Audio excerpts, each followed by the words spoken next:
Mari melangkah pada jalan masing-masing. Anonim. Esok pagi adalah pernikahan Almira bersama Attar. Namun yang tidak bisa tidur adalah lelaki yang menangani proyek wedding dari pasangan pengantin tersebut. Ia benar-benar tidak bisa memejamkan mata, barangkali untuk sedetik pun. Padahal ia butuh istirahat guna memikirkan apa yang akan terjadi di hari esok. Pengaduan Almira tadi masih membayangi Hafif di ranjang kamar, bahwa Attar masih belum bisa dihubungi dan pada akhirnya Hafif pun langsung menurunkan ego, guna menanyakan kabar juga kesiapan Attar sebagai calon mempelai lelaki. Pesan itu sudah dibaca sekitar 15 menit lalu, namun belum dibalas sampai sekarang. Ini yang membuat Hafif merasa kesal bukan main.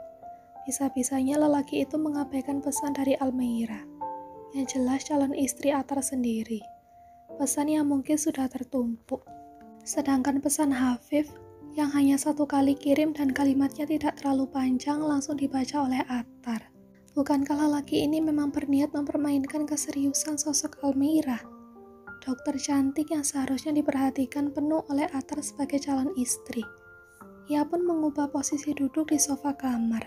Sesekali membalas pesan Almira ketika perempuan itu juga mengiriminya pesan. Tak lama, benda pipih di tangan Hafif menampilkan nama Attar di sana, membalas pesan yang Hafif kirim tadi. Ya, baik. Singkat juga tidak ada kesan sebagai seorang sahabat yang begitu antusias di mana ia akan melepaskan masa lajang. Menurut Hafif, ini bukan masalah lajang bagi Attar, sebab lelaki itu sudah menikah beberapa hari lalu, ketika ia berada di Palembang.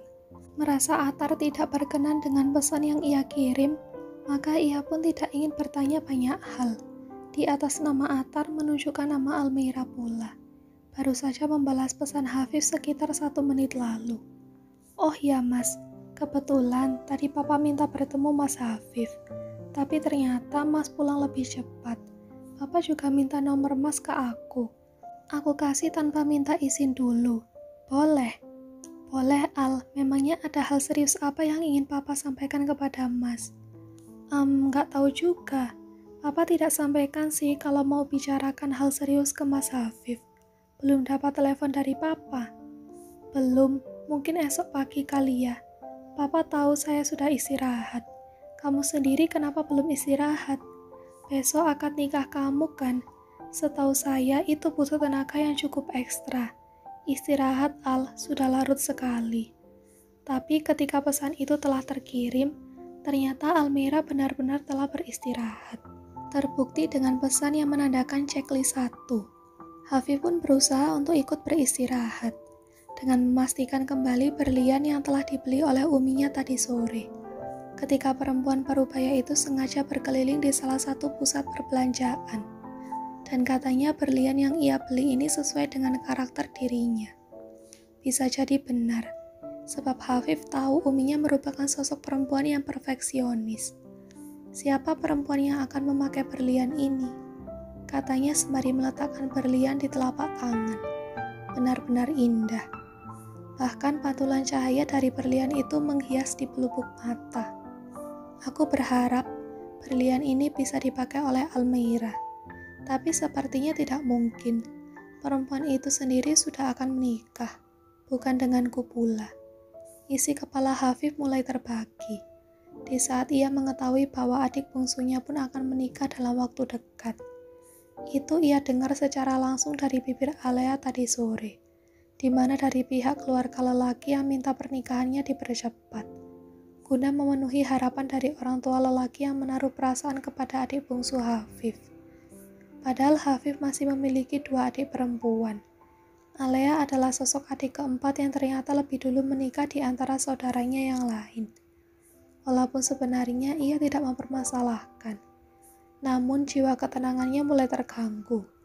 Hafif merasa paling tua di rumah, namun masih belum bisa memberikan hadiah untuk sang umi. Walaupun sebenarnya tidak ada tuntutan atau edukasi bahwa pernikahan menjadi satu hadiah. Yang Hafif dengar adalah pernikahan sendiri bentuk ibadah yang akan Allah berikan kepada dirinya, ketika ia sudah benar-benar sanggup dan mampu berperan sebagai kepala keluarga.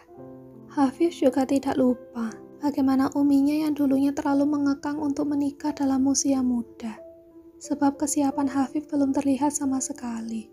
Sampai akhirnya Hafif harus merelakan perempuan itu menikah dengan lelaki lain. Walaupun ada perasaan yang cukup disesalkan. Hanya saja bagi Hafif yang berlalu itu bukanlah bentuk kejadian yang harus dipermasalahkan. Apalagi setelah tidak berhasil membawa pujaan hatinya lalu ke pelaminan. Sulit untuk Hafif menemukan pendamping hidup. Berulang-ulang kali uminya menyampaikan permintaan maaf untuk itu. Padahal ia sudah tidak mempermasalahkan sama sekali. Almira tidak bisa terlelap dengan tenang. Setiap beberapa menit sekali ia terbangun, guna mengusir rasa kegelisahan hati. Ia pikir tidak ada hal berat, sebab sampai sejauh ini di mana esok pagi akan melaksanakan akad nikah. Tidak ada sesuatu yang menurutnya agak ganjil. Walaupun pada kenyataannya sampai sekarang Attar masih belum memberikan respon dari pesan-pesan yang beberapa waktu lalu Almira kirim. Ia selalu mengambil langkah positif. Mungkin lelaki itu memang cukup tidak nyaman dengan status mereka yang belum terikat akan pernikahan. Jam 2 malam pintu kamarnya terbuka. Almira merasa aneh sendiri mendapati wajah sang umi berada di ambang pintu. "Masuk, Mi. Kok belum tidur?" Tanyanya kepada perempuan parubaya itu. "Umi gak bisa tidur, Al. Tahu ini kenapa? Rasanya kepala Umi penuh." "Kok sama?" balasnya dibarengi tawa kecil. Langkah Xenia segera masuk ke dalam kamar sang putri. Keadaan rumah hampir sepi meskipun masih ada beberapa orang sibuk dengan persiapan akad nikah pagi ini. Mereka adalah keluarga besar dari orang tua Almira. "Kenapa Umi agak mengkhawatirkan pernikahan kamu pagi ini, Al?" "Apa yang Umi khawatirkan?" tanya Almira ingin tahu. "Entahlah." Umi pun sulit menceritakan perasaan yang sebenarnya. Apa yang sedang Umi rasakan saat ini. Tapi Umi pikir ada sesuatu hal yang mengganjal dan rasanya tidak baik-baik saja. Nauzubillah, semoga semuanya berjalan dengan lancar. Amin, Allahumma amin, Mi. Kamu dengan Attar baik-baik saja kan? Sejauh ini baik sih, jawabnya. Xenia pun membaringkan diri di sebelah putrinya. Mungkin karena kamu akan menikah dan nanti ikut suami.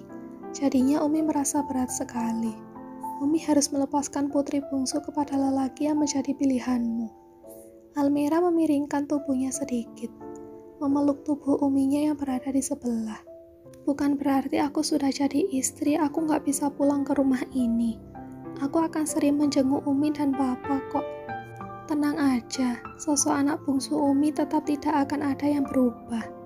Perempuan di sebelah Almira itu tersenyum, mengusap puncak kepala putrinya yang sudah tumbuh dewasa secara baik. Umi mau sampaikan sesuatu, tapi kamu jangan merasa gimana-gimana ya. Ini hanya pandangan Umi saja. Tentang apa, Mi? Kenapa ya Umi merasa lebih cocok dengan Hafif?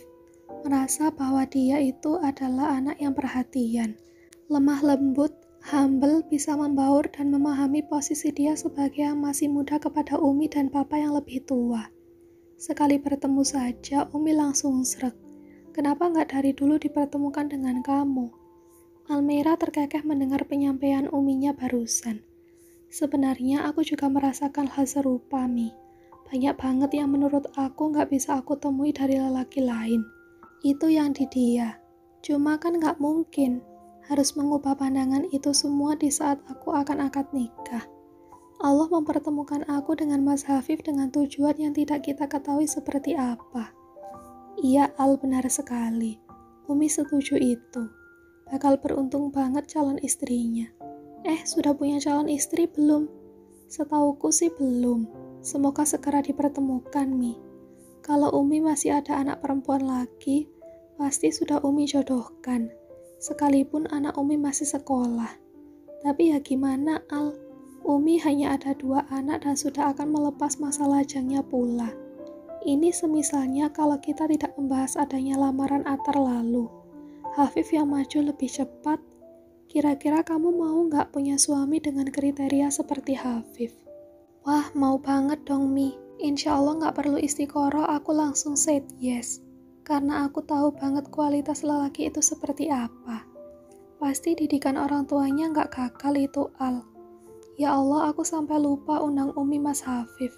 Semoga Mas Hafif menyampaikan undangan aku deh. Aku ingin banget kenal lebih dekat dengan Uminya. Mau ucapkan rasa terima kasih. Karena selama ini yang bantu aku terus itu Mas Hafif. Aku juga heran sih, Mi. Kok bisa banyak hal yang aku rasakan. Terbantu dengan kebaikan dia. Nah, Umi juga heran, Al. Pas kejadian ban mobil kamu pecah di jalan itu, cerita Hafif dia sedang ada di galeri. Nggak sempat pulang, karena harus urus project wedding kamu. Dan dia dapat panggilan dari Zia, sepupunya ya, yang teman dokter kamu itu kan. Dikabari ban mobil kamu pecah di jalan. Dia langsung ke sana tanpa basa-basi. Sampai dia cerita ke papa mengenai kalian yang menginap di hotel. Terus dia nggak bisa tidur sama sekali. Bahkan dia memilih untuk segera bawa mobil kamu ke bengkel. Ketemu orang bengkelnya di masjidnya. Umi langsung wow gitu. Tidak ada yang dia tutupi sama sekali. Dia juga memastikan ke papa bahwa kamu itu baik-baik saja. Nggak ada yang tersentuh sedikit pun. Sampai Umi bilang seperti ini ke papa. Ini anak kenapa nggak dipertemukan Almira dari dulu aja?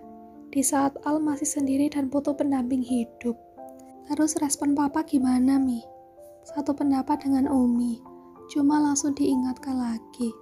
Nggak baik bicara seperti itu. Kamu juga sudah mau menikah, sudah punya pasangan pilihannya sendiri.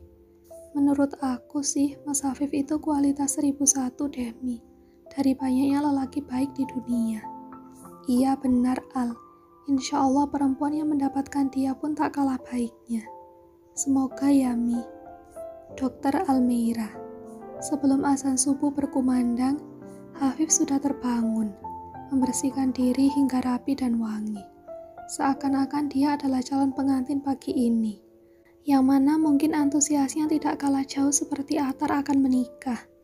Gania sampai keheranan melihat putranya yang begitu wangi, tengah menikmati siaran televisi di ruang tamu, sembari menunggu waktu sholat tiba. Ia pun segera menghampiri putranya dengan perlengkapan mukena yang masih sempurna di tubuh. Masya Allah anak Umi, rasanya rumah seperti dibaluri permata-permata dari surga. Pujinya pada Hafif di sebelah. Dahi lelaki itu mengeringit. Mendengar perkataan Uminya yang cukup berlebihan. Maksudnya gimana, Mi? Lihat kamu seperti ini, rasanya rumah benar-benar teduh, tenang semerbak surga. Hafif tertawa mendengar penyampaian Uminya yang menurutnya agak tidak masuk akal. Apa hubungannya permata dengan aku di rumah? Jadi ingat sesuatu deh. Ingat apa? Hari ini kan Almeira menikah. Ya terus, kamu pagi-pagi sudah mandi, sudah wangi. Seperti kamu aja pengantin cowoknya. Lah, gak ada hubungannya kali, Mi. Almeira ya Almeira, aku ya aku. Tidak ada kaitannya dengan aku mandi pagi. Terus Almeira yang mau menikah. Biasanya seperti itu, Mas. Kalau mau menikah kan antusiasnya besar. Wah, debaran dadanya lebih dari biasanya. Masih pagi sudah bersih, rapi, dan penuh persiapan untuk akad nikah. Ya emang harus, sekarang Atar yang seperti itu kan, ujar Hafif sembari menyesap segelas susu hangat yang ia buat sendiri. Ini Umi hanya berandai sih Mas, tapi akan ada masa yang untuk kamu. Iya insya Allah. Nanti Umi ikut deh Mas, mau menyaksikan langsung akad nikah Almeira. Pasti istimewa sekali. Kan aku udah undang Umi untuk hadir di akad nikah Almeira. Gak apa-apa, datang aja. Bibir perempuan parubaya itu mengkerucut. Undangan tidak resmi karena bukan dari pengantinnya langsung. Kan aku calon pengantin juga. Ih, kamu Mas hati-hati kalau ngomong. Gak baik bicara seperti itu. Hafif kembali tertawa, sembari menyesap susu yang asapnya masih mengepul. Umi jadi khawatir deh dengan ucapan kamu barusan. Ini pasti ada apa? Jangan-jangan kamu diam-diam merancang pernikahan sendiri ya dengan Almeira. Astagfirullah, merancang pernikahan dengan Almeira? Tidaklah Mi, itu tadi hanya gurauan, canda. Jangan terlalu tegang. Hidup itu harus rileks, santai tapi tetap maju. Itu ya, kalau ngomong ke Umi paling pintar. Ia menepuk pundak Hafif cukup keras. Tak lama berselang, sosok papa dari Hafif pun ikut bergabung di ruang tamu. Wah, tumben sekali papa melihat pemandangan seperti ini. Keduanya langsung menoleh ke arah belakang, di mana objek utamanya sedang berjalan ke arah mereka. Sesekali, Pak, kan gak setiap hari punya kesempatan bisa ngobrol bareng anak cowok papa yang satu ini, yang sibuknya sudah mengalahkan kita berdua. Hafif terkekeh mendengarnya. Kira-kira topiknya apa? Sampai papa lihat kok seru banget. Klien wedding Hafif yang cantik kebetulan sahabat Zia.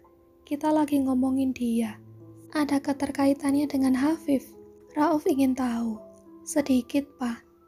Enggak, Pak. Tidak ada kaitan apapun. Umi aja yang suka banget bahas sosok perempuan ini. Sanggah Hafif cepat. Kalau perempuannya sudah mau menikah, kenapa harus dibahas? Kecuali masih belum dalam kepemilikan siapapun. Gak apa-apa mau dibawa ke rumah. Dikenalkan sebagai calon menantu, calon istri Hafif. Loh, belum menjadi kepemilikan siapapun sampai akad nikah belum terlaksana, Pak. Perempuan ini masih single. Sambung Gania pula. Umi, sudahlah, jangan bahas Almeira terus. Hafif tampak sangat keberatan ketika uminya begitu tertarik pada Almeira, yang pagi ini akan menggelar akad nikah di kediaman orang tuanya. Papa jadi penasaran perempuannya seperti apa. Kalau Papa penasaran, nanti ikut Umi menyaksikan akad nikah sosok perempuan yang Umi sukai ini. Memangnya Umi suka dengan Almeira? Kali ini suara Hafif mengisi perbincangan. Sekali bertemu saja, Umi langsung restu gitu kalau Mas Hafif mau sama dia. Merasa bahwa sebenarnya dia itu calon istri kamu. Cocok banget. Wajahnya teduh, bicaranya sopan santun, penuh kelembutan, kriteria kamu banget lah. Kalau sahabatnya Zia berarti dokter nih. Rauf mengarahkan pandangannya pada sang istri. Iya, Pak. Gania menganggukkan kepala. Dia juga sudah dinas di rumah sakit umum, dekat galeri Hafif. Tapi belum rezeki ya, Mas. Jadi dia dipinang sahabat Mas Hafif sendiri. Semoga jodoh Hafif kelak kualitasnya nggak jauh berbeda, ucap Rauf lagi. Amin, saut mereka serentak.